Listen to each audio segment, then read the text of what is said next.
Welcome to Politics Done Right on KPFT. I am your host, Egberto Williams. This is the progressive program that will take the mystery out of politics. This is the program that will encourage you to make sure government becomes we the people. Whether you are liberal, conservative, or otherwise, you get to air your point of view.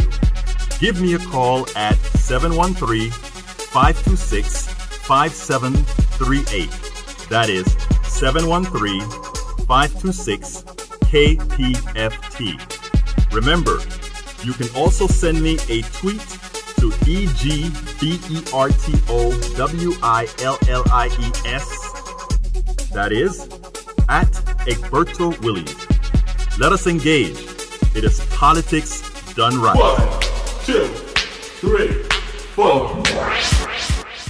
Well, folks, welcome to one more edition of Politics Done Right. I'm Egberto Williams, your host. Thank you so kindly for being with us one more time. Please do remember that we are here this week for our summer sizzle. You know what that summer sizzle is, right? This is a public station, and we need to hear from you. We're going to have a great program, so we're not going to be here just pitching to you. We're going to be here giving you what you came here for, which is whenever you listen to these programs, you want to understand that you are going to leave much more informed than you were when you got here. So don't forget, give us a call. It is very important that you do. Starting now, 713-526-5738. Again, that number is 713-526-5738.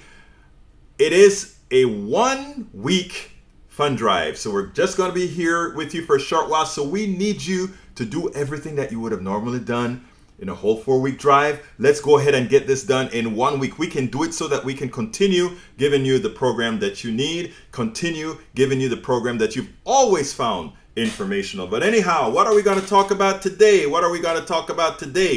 First of all, we know that Shannon is back with us. Welcome back aboard, Shannon, and thank you greatly, Rachel, for what you did for us last week. It was a great show that we had, and we're going to continue to have great shows. But again, folks, we need to have you on board. If you want to hear this type of programming that we are always here providing for you, please be so kind to make sure and keep us on air. Please be so kind to make sure and keep Politics Done Right on air and keep all these wonderful programs that we have. Today we discuss modern monetary theory. That's a good thing. Modern monetary theory and why it logically solves all of our economic problems. Our guest is Arliss Bunny, and yes, that's her pseudonym. She doesn't actually say who she is, but she's a well-respected person throughout the country in explaining modern monetary theory. She will discuss how MMT, that's the short name for it, would solve all our fiscal problems in the country. Look, according to Wikipedia, modern monetary theory is an economic theory that details the procedures and consequences of using government-issued tokens as the unit of money. In other words, fiat money. Folks, this stuff sounds complicated. It is not at all. One of the reasons I wanted to bring this into the fold is because we're in election time and everybody talks about budget deficits and deficit spending and our debt. We need to understand money and why most of what these politicians and their economists have been telling us over the last decades, over the last century, is false. Well, let me correct that. It is false since we got off entirely of the gold standard, but I'm sure Arliss Bunny will discuss that later on. According to modern monetary theory, monetarily sovereign government is a monopoly supplier of its currency and can issue currency of any denomination in physical or non-physical forms. As such, the government has an unlimited capacity to pay for the things it wishes to purchase and to fulfill promised future payments, and has an unlimited ability to provide funds to other sectors. Thus, insolvency and bankruptcy of this government is not possible. It can always pay. Important for you to know that the United States government cannot, no matter how much it spends, can never be insolvent. That's a statement of fact. But before we get into the program, I want to remind all of our listeners that KPFT is a bastion of intelligent voices and programs. As a political activist myself, my favorites are The Monitor with Mark Bebawi on Mondays at 7 p.m., Thinkwing Radio with Mike Honig on Mondays at 9 p.m., Partisan Gridlock with Jeff Berg on Fridays at 3 p.m., and Jazz Latino, Afro-Cuban Latin Jazz at its best, hosted by Juan Flores on Mondays at 10 p.m. And of course, there is Asamblea Popular de Houston, which occurs on Thursdays at 7 p.m. on HD3. That's our other channel. But folks, check out our full schedule at kpft.org, where you can find programming from music to politics to medicine to the eclectic. KPFT is listener-supported public community radio station, so please do remember that if you like what you hear, visit kpft.org and ensure we remain a strong, viable community radio station that provides news, programming, and information not influenced by whom? By whom? The Pluto, or let me change that, the corporatocracy. Folks, this is KPFT 90.1 FM in Houston, Texas. We want to hear your voice. We want to hear your thoughts. Let's talk. I want you to call today. However, do remember, when you call, you'll be going to Pledge Central. Folks, we must have you. We need you. Especially in these times of Trump, especially in these times when the news that you get ain't really the news that you get, ain't really the news that's really news. So folks, please do remember, please start calling right now, 713-526-5738. Before we go to our special guest, I want to go ahead and throw this over to Pledge Central. Tell me what you guys have to offer right now, my dear friends, and let us know why it is that everybody listening right now to Politics Done Right should be calling in and making a pledge. Why is this important? Why must we have listeners who are supporting this station? So let's fire it off. Pledge Central, it's all yours. Welcome back from Pledge Central. Pledge Central, we want to hear good news, and we want to ensure that all the news we hear from you is good. We want to hear that people are supporting our program. We want to know that people are supporting the radio station. So I think it's time for us to get busy. We're foregoing the blog of the week because we have somebody very special in today. Well, today I have a very special guest. Her name is Arliss Bunny. And yes, I really mean that is the name she goes by. Anyhow, let me tell you a little bit about Arliss. First of all, we were out there at Netroots Nation in St. Louis, Missouri. And as you know, there's a Netroots Nation radio that is it's a constant out there. And I met Will, and then I met Arliss Bunny.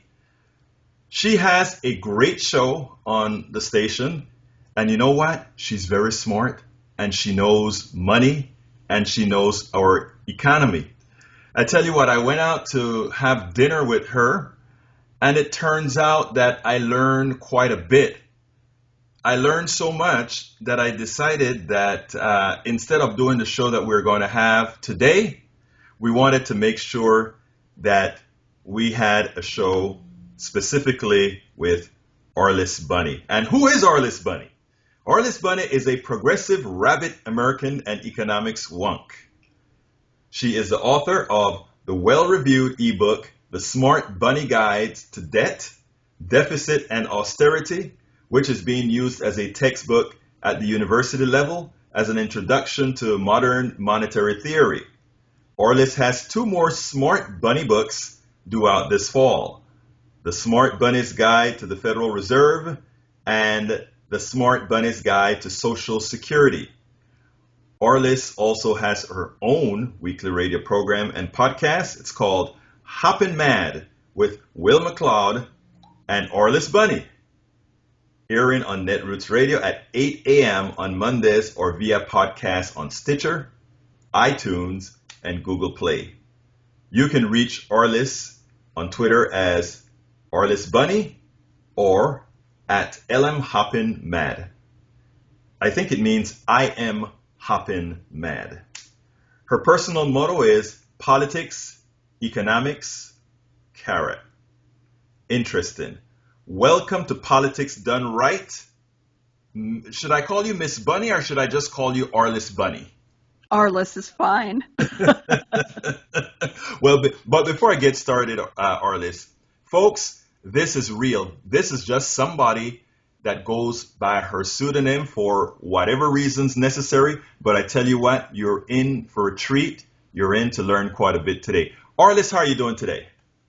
I'm great. And I always start out, when I start out talking about modern monetary theory, I always start out by saying that I know most people don't sit up late into the night reading books on monetary policy. Most people aren't compelled by monetary policy and find it really interesting. But if your passion is the environment, or if your passion is national infrastructure, or clean energy, or healthcare, or social security, if those things matter to you, then you need to get involved in evangelizing the truth about monetary policy, because this is the one thing that has the power to change everything else. Because you will never, ever have to listen again to someone say, we can't afford that.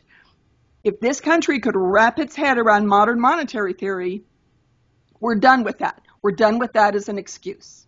Now, that empowers us more than anything else we could do. When I was first, I had heard about this just in passing. I think I heard about MMT during the, I think Rand Paul. I think they study some other kind of economics known as, I think, the Austrian economics, I think is what it's called. Yeah, the Austrian School. Yeah, right. The Austrian School. So in studying these different economic models, I actually went ahead and just kind of took a cursory look at it. But as far as in detail, I never took it seriously because you know what kind of an economy we have here, and it's very hard to talk to people about these issues. But after speaking to you, you made it so simple that I thought it was necessary for us to take it on a bit more in detail. So first of all, why don't you tell us exactly what modern monetary theory is? Well, first of all, whoever named it badly. Right. Modern monetary theory isn't actually a theory. Modern monetary theory is observational. And my actual PhD is in physics from MIT. I'm a science wonk. And there's a difference between things that are observational and things that are simply, theories, things we're working to establish. Modern monetary theory simply tells you how the economy works. You can do with that as you will. In other words, you can use it if you are a conservative Republican, you can use it in that way. If you are a progressive liberal Democrat or progressive liberal independent, you can use it in that way. In other words, it is not a politically founded or based or biased way of looking at the economy. It's simply observational, but it is incredibly powerful, and it is so different from what you have been taught or what you learned, and there's a reason for that. I learned economics, and most economics professors out there learned economics from people who were taught economics before the end of the gold standard. In other words, in 1972, the Nixon shock, the United States went off the gold standard, and we went to a sovereign fiat floating currency. Let me stop you right there and ask you specifically, because a lot of people, they hear these things about the gold standard, and they hear the right-wing folks trying to sell gold as being the way to prevent us from some cataclysmic event. So tell us exactly what you mean when you say we are no longer on the gold standard. Okay, it used to be that the dollar was based on actual gold we kept in Fort Knox. And a dollar could be remitted for, a physical paper dollar could be remitted for a given amount of gold. And that is no longer the case. We became a fiat currency. And what fiat means is because I say so. That's literally what fiat means. It means because I say so. And the fiat currency of the United States, the dollar, is simply and only based on the full faith and credit of the United States. And let me add a little note here. That's why when the Republicans talk about not paying our debts, when the Republicans want to back off of, and do things like, shut down the federal government and threaten to not pay back the people who hold our treasuries, they are messing with the full faith and credit of the United States. They're not just messing with us for a day. That's the entire basis of our currency. It's an incredibly, massively, much bigger thing than they would have you believe. So as bad as you thought it was when Republicans try to do that, it's worse. Explain. Because a fiat currency only exists because I said so. So if the Republicans want to unsay so, if they just want to, decide one day frivolously to not pay U.S. debt, then because I say so no longer means anything. So in effect, and very popular this week, the concept, the phrase, your word is your bond. Right. We've heard that a little bit this week. But that is what fiat means. It means your word is your bond. And if you break that bond, you've broken that bond. And in other words, you've set a precedent. At first, given that it was never done before, people believe in the faith of our currency and that it'll always be there and it'll always be backed by the U.S. government. Once a precedent is set not to do so, at that point, you're up in the air, right? Maybe you'll get paid, maybe you won't. And at that point, maybe some other currency becomes the reserve currency of the world. That's right. That's exactly right. That's exactly how dangerous it is. Now, now that you've explained what fiat currency is, what kind of implications or what do you see as implications within our economy that reality has? Let's start now from a political point of view. What does that mean if we were ever to accept the reality of MMT, modern monetary theory? Well, here's the simplest way to say it. It is not the job of the federal government to balance the budget, ever. It is the job of the federal government to balance the economy, the real economy. In other words, how it's really working. The economy has think of it as three smokestacks. It has, or three sort of aspects to a teeter-totter, a three-sided teeter-totter. There's the public sector, which is the federal government. Mm-hmm. There is, and by the way, that does not include state or city governments, because state or city governments are not monetary sovereigns. In other words, they can't print their own money. Right, that's why they have to have balanced budgets, right? Yes, that's right. And that's what makes state and city governments different. That's what makes a state or city government like your family checkbook. Right. But the federal government is nothing like your family checkbook. And every time the federal government, every time anyone, Democrat, Republican, it doesn't matter. Every time anyone tries to sell you on that, they're selling you a lie. The federal government isn't anything like your family because the federal government controls the printing press. Absolutely. So the trick is there are three sectors in the economy. There's the private, the private, which is you and me and corporations. It's all the money that's floating around domestically in the private sector. There's the public sector, that's the federal government. And there's the international sector, everyone else. Always, no matter what, the math is such that those sectors have to balance out to zero. So if a dollar is in the public sector, in other words, if the federal government has it, it's a dollar that isn't in the private sector and isn't in the international sector. Okay. So here's the thing to wrap your head around, because this is the really big thing that's going to blow your mind. What do your taxes pay for? I remember that question back in St. Louis, and it really did blow my mind. So why don't you give us the answer? Your taxes don't pay for anything ever. Not ever. It's not possible. Here's why.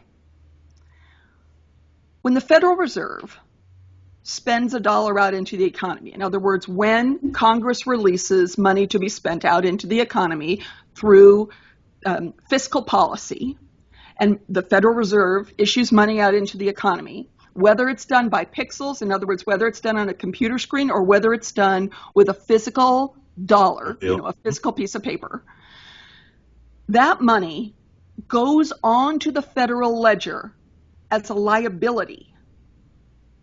When it comes back in taxes, when you pay that money back as a tax, it zeroes out the liability, right? Right. So money is created when it gets spent by the public sector into the private sector or into the international sector. Right. But when it comes back from one of those two sectors, it is destroyed. It zeroes out. Absolutely. Every dime the federal government spends is new money every single time. That is important for people to understand. I mean, but here's one issue that I have, Arlis. It's a very important issue. You just gave a perfect description using balance sheets and debits, credits, and liabilities, etc. Unfortunately, right. You are a person, you understand finance. Yeah, I'm a numbers person. Exactly. You're a physicist, PhD in physics. You understand all of this. What is very difficult is for the regular American citizen to understand that, because when you have people that these guys trust, their own politicians, come out and tell them that the budget needs to be balanced and tell them that they can treat the federal budget as they'll treat the mom and pop's budget. To them, that sounds real.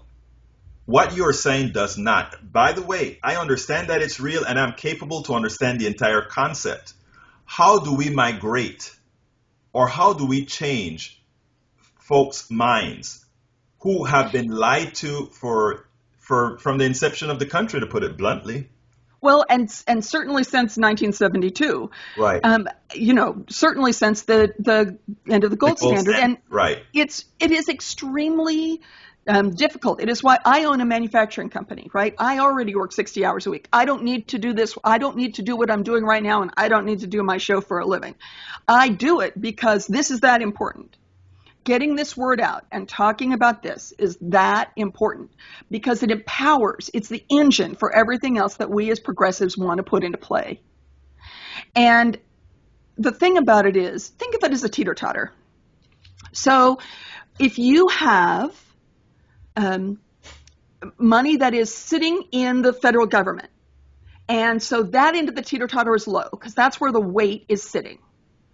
And then the federal government slides that money out into the private sector. So now the private sector end of the economy is low. And the federal government has debt, right? They have high debt. They're up in the air. When the money comes back, the teeter-totter slides again. Mm-hmm. But here's the thing. Where is money valuable? Money is well. I mean, if you were to ask me where is money valuable, it is when I'm spending it. Money is valuable in the exactly that I'm using.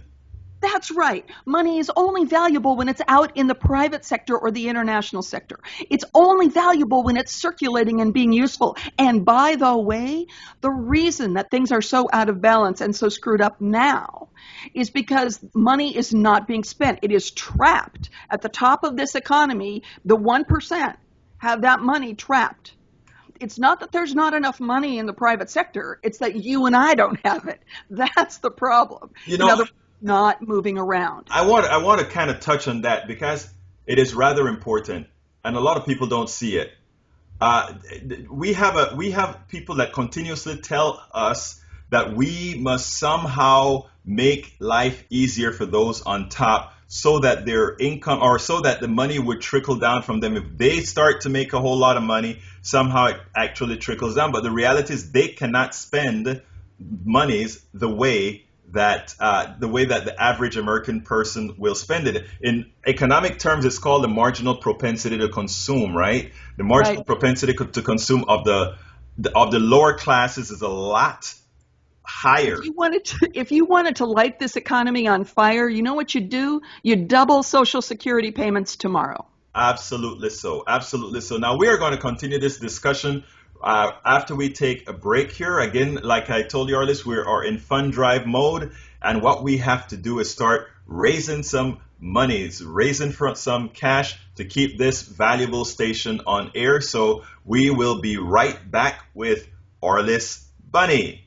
Well, folks, we are back with Arliss Bunny, and we are discussing the economy and things we didn't know, things that we must know, and things that she's going to tell us about. So, Arliss, when we left, we were talking about money being spent, right? Right. In other words, what we know is that all we've been told about about making things easy for the rich, those are all things that in reality hurts the economy. Why don't you explain? Yeah, let me explain that. Okay, I own a manufacturing company. We build a consumer good. So let's start by saying I don't hire people, and I don't make more goods just because I have more money. I make more goods when the market demands it of me, and I hire people when I absolutely cannot continue on without hiring somebody. And that's true for every business in this country. Right. Nobody hires just because suddenly the government has lowered their tax burden. That's not the way it works. The reality... And it is a bottom up. It is always bottom up. It can only be bottom up. And your listeners all know that. That's completely logical. The only people that don't know that are, the people who have an investment in preventing us from operating that way. Well, at first of all, I want to just kind of correct one thing that I think you said. And that is, you're saying that they don't know it. I think they well know what they're doing. It is just not in their interest, in my opinion at least, to do otherwise. Because our politicians are not dumb. Our business folks, our Wall Street folks, I think those are some of the most intelligent folks around. They've just found a way to make money from money. And that is what, and in effect, I think that's what we're looking at here, right?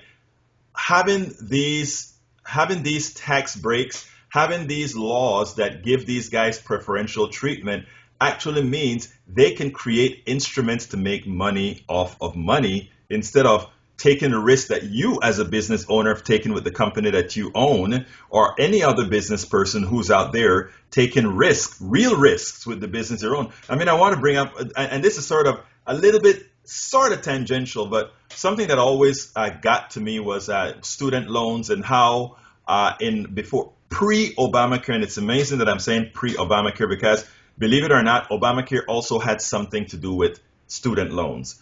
But it turns out that pre-Obamacare, when you took out a federally insured student loan, you were loaned the money by a private bank. If you decided that you were not going to pay the bill, in other words, if you defaulted on your student loan, that bank was taking no risk. They are completely and entirely reimbursed by whom? All of us, the government. So the bank had no risk, and yet they were charging high interest rates. These are laws created in such a manner that transfer our wealth to the top, the lenders, the bankers. And now explaining what, Arliss, you're talking about, again, we're making laws that restrict the lower classes, restrict the middle classes from able to move on. And you say? The best thing you could do for me, the best thing the federal government could do for me as a manufacturer is increase the minimum wage to $15, because frankly, I already pay more than that to my people. Right. And if everybody did that, then more people can afford to buy my product. Absolutely. It's nothing but net for me. Absolutely. So let's, we discussed MMT, monetary, I'm getting old. The modern monetary theory. We discussed that previously, and we looked at it from a political standpoint. And what I'd like to now talk about it in the economic domain, because we speak about it in those generalities. There are some theories that say if you were to implement, as you said, in other words, based on on MMT, what we could easily do is we could forgive all student loans right now. Is that correct? Yeah. And without raising taxes, is that correct? Right. Would that be inflationary? according to No, here's why. economic model. People fear inflation.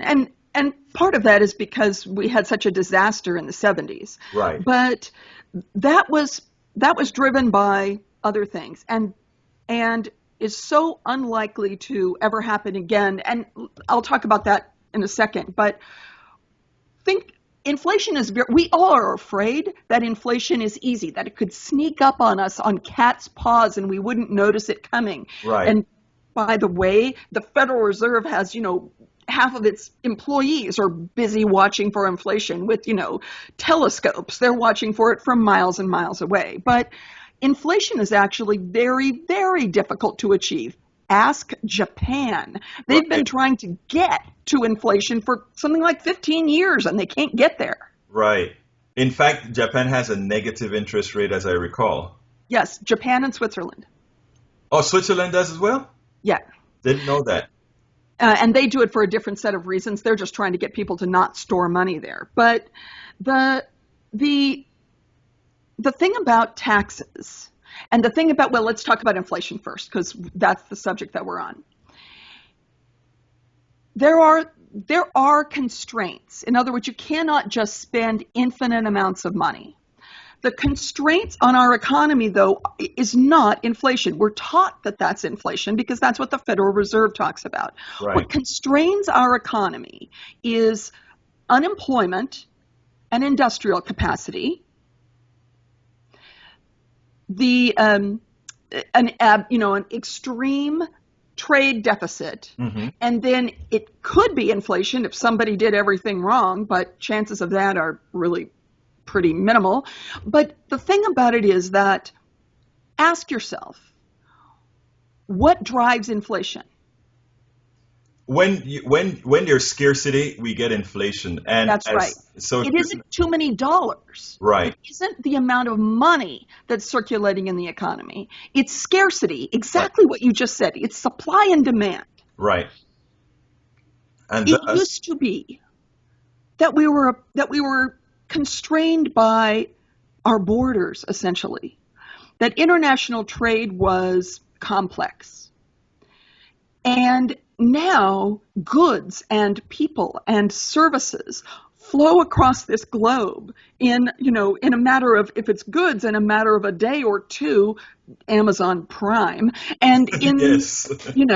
and in terms of services, think of every time you pick up the phone and need tech support and you're talking to someone in Pakistan. Right. It is goods and services are no longer constrained by our domestic economy. Right. So the chance of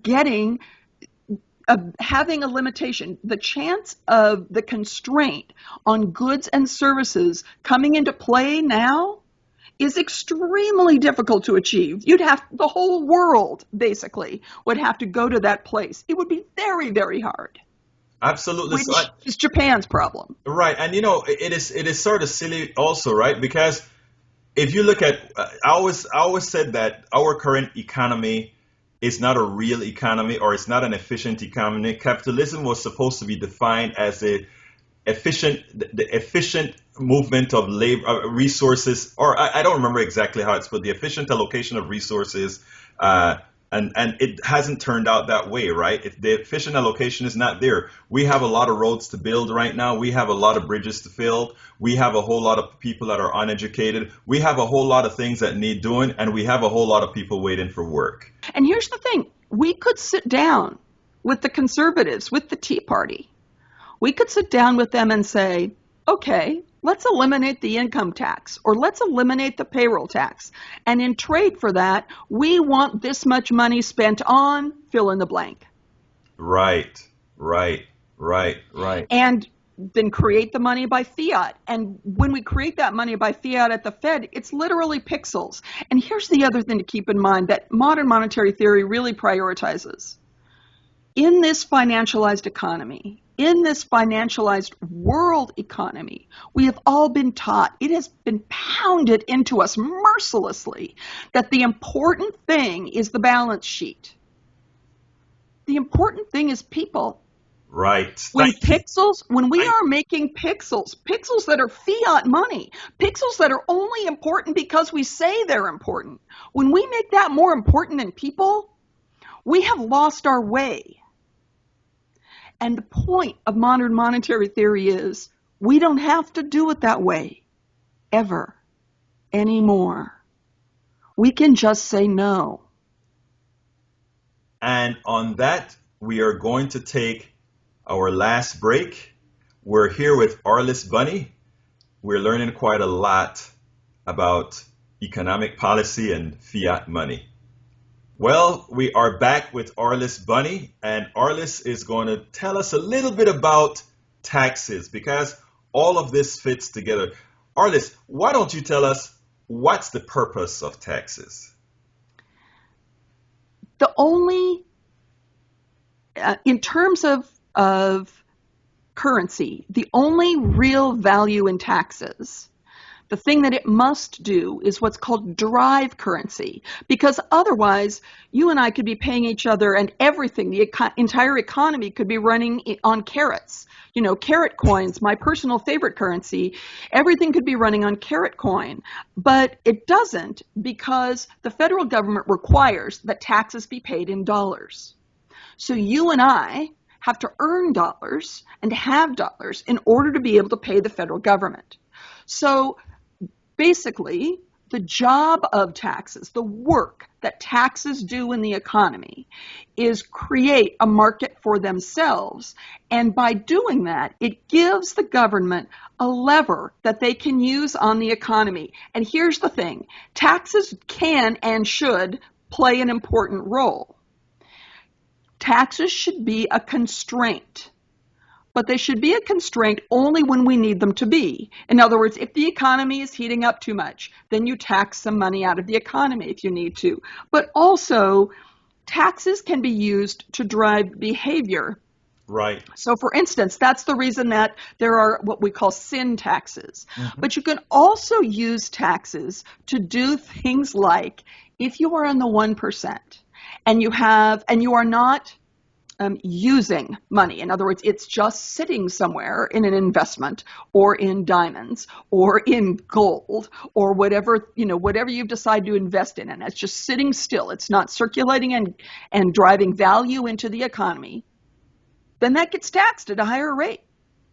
Or if your income is XYZ, it gets taxed at a higher rate. That kind of thing is a value in taxes. In other words, that it is creating what we need to see in the economy. And it is rewarding the behaviors that we want to see and disincentivizing the behaviors that we don't want to see. So in that way, taxes can be a valuable arm for the federal government. But other than that, taxes do no other work that we need them to do. So we don't need a payroll tax at all. That sounds very hard to grasp at this point. We don't need a payroll tax, and I know the answer, but I have to get the answer for our audience. We don't need a payroll tax, meaning nobody's going to pay into Social Security, but when they are retired, whatever age we decide retirement age is, they will get a check from we the people, the government. Right. Exactly. Now explain to folks why that works. Because we can just fiat that money. In other words, it's from the federal government's side, from the Fed's side, it's just pixels on a screen. Mm-hmm. And in fact, Alan Greenspan he testified in the House in Paul Ryan's committee. And Paul Ryan tried to say, but we have to have these taxes to pay our bills. And Alan Greenspan said, no, that's not the way it works. Taxes come in and they disappear. Yeah, right. That's not and he's sitting there explaining it to Paul Ryan about 10 different ways. So when we think that the Fed isn't understanding what I'm talking about right now, no, the Fed understands this completely. It's how they work. That's why I say modern monetary theory is observational. The Fed doesn't have to call it modern monetary theory. They just know it's the way it works because it's the way it works. It almost seems to me like, based on what we're talking here, we could actually eliminate that step, the Feds altogether, right? The Federal Reserve performs an important function in that they, first of all, very important, they are independent of the government. And I know people talk about auditing the Fed and more federal control of the Fed. You don't want that, folks. You really, really don't. An independent Fed that's able to step back outside of politics is very, very important. It doesn't mean that we can't require them to provide data and verifiable data that they're doing their job properly. But it does mean that we need to keep them out of the political fray, because you do not want your central banker to be a political position. Now, should we have private banks as part of the as the Federal Reserve, though? I think that we should as part of it. I simply think that small business and individuals and not-for-profit, organizations, all of those ought to be part of it as well. Okay, good. That I can live with that. It's just that when we're talking about regular big private banks having an inordinate influence there, I think that is problematic. Yeah. What is interesting is that the Fed has gotten the message.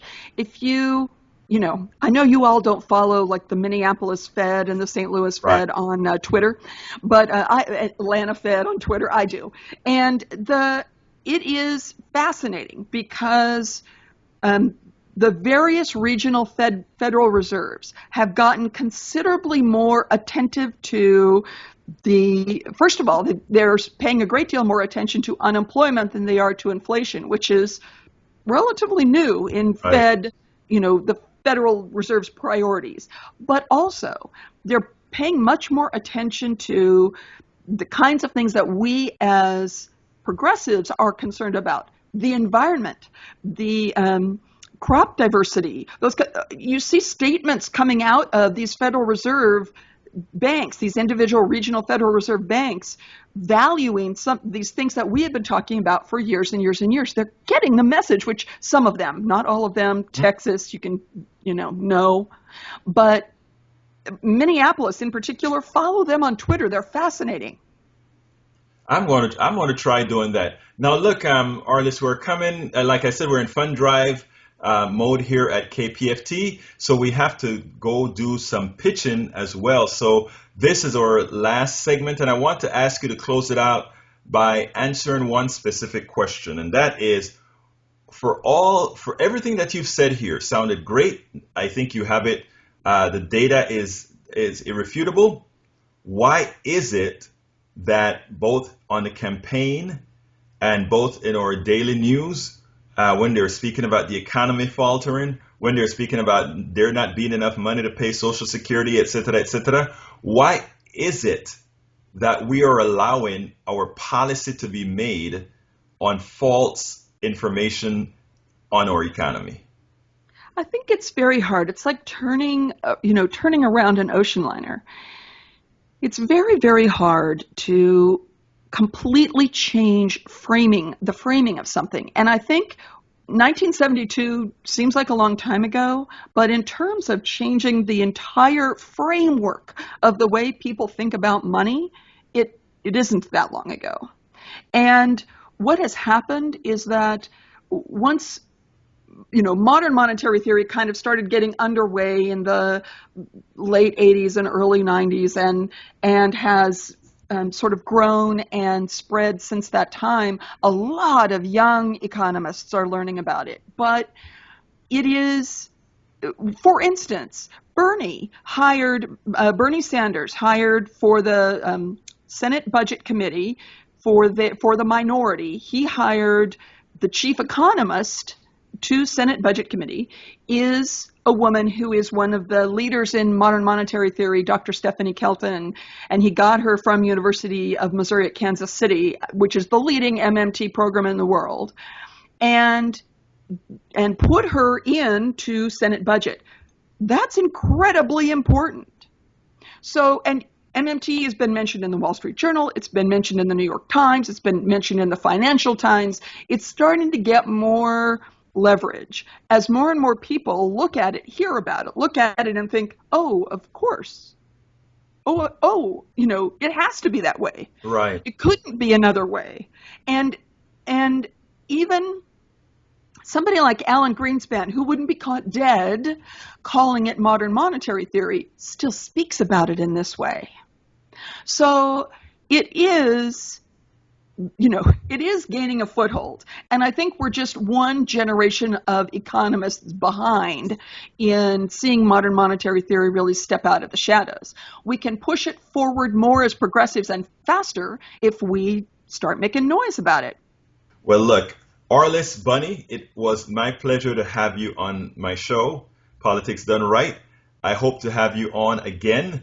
Folks, out in the blog, you can find a list of the books that Arliss has been talking about. They are incredible. So we are going to have them on our site and elsewhere as well. So Arliss, it was my pleasure to have you on board. Carrots to you and yours. Yes, ma'am, and I'll eat them all. Well, folks, that was Arliss Bunny. Folks, look, the time is near. The time is near that we have to get busy and get those calls coming in. 713-526-5738. Again, that number, 713-526-5738. We do need you to give us a call right now and make your contribution to Politics Done Right. Make your contribution to KPFT. We need to keep this station on air. This is a station of value.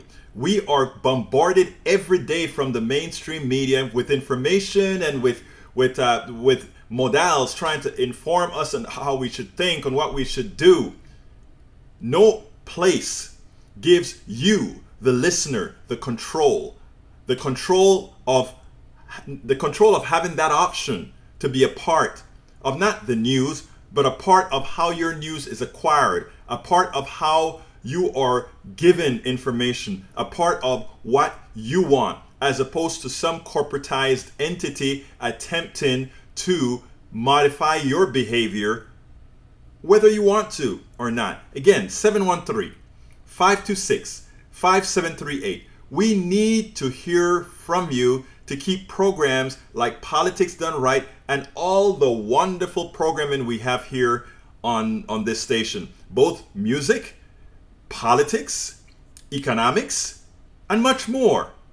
The environment, eating, diet. You can find just about every type of programming on this station. You know why? Because it belongs to you. You know why? Because we don't have to get corporate approval on whether this particular program is going to be extremely profitable and thus maximize the profits for some shareholders out there. We need to keep stations like this always funded, always active. Think about this, folks. This is the only station in the entire the entire southeastern part of Texas where you can get the value for whatever it is that you give. This is the only station in this part of the country that gives you this type of programming as a part of the Pacifica Network.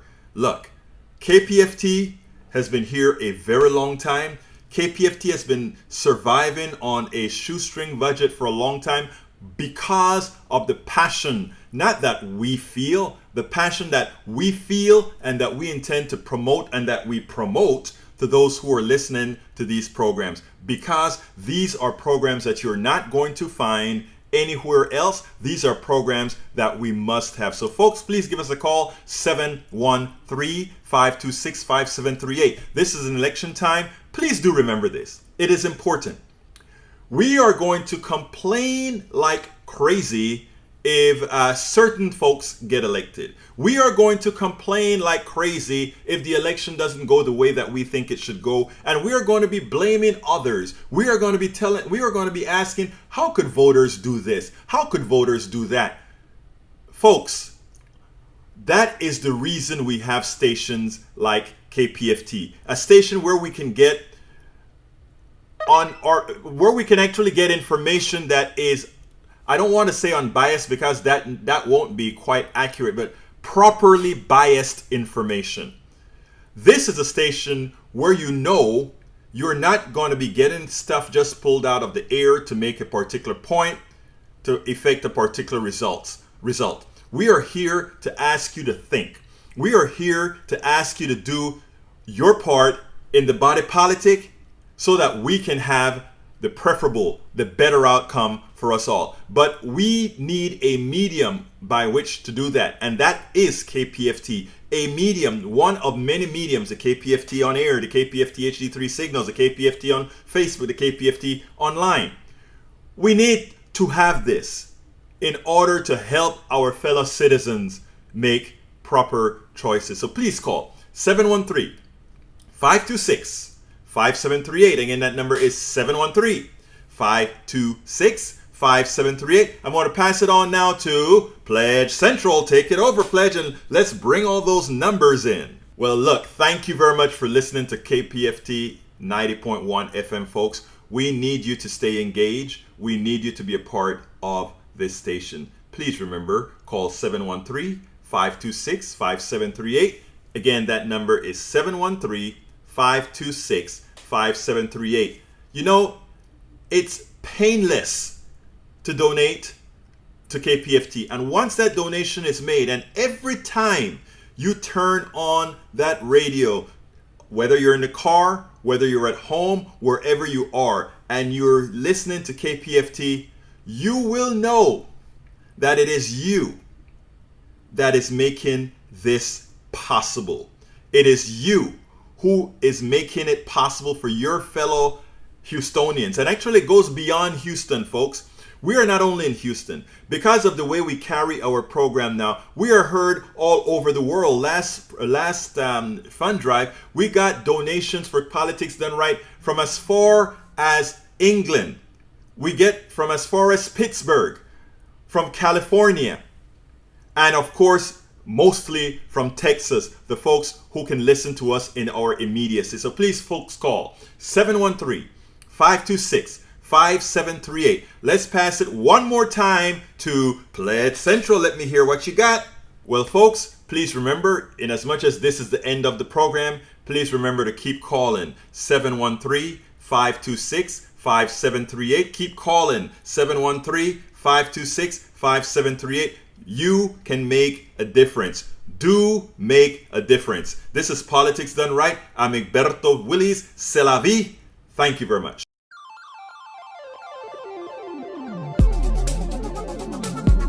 Thank you very much for listening to Politics Done Right.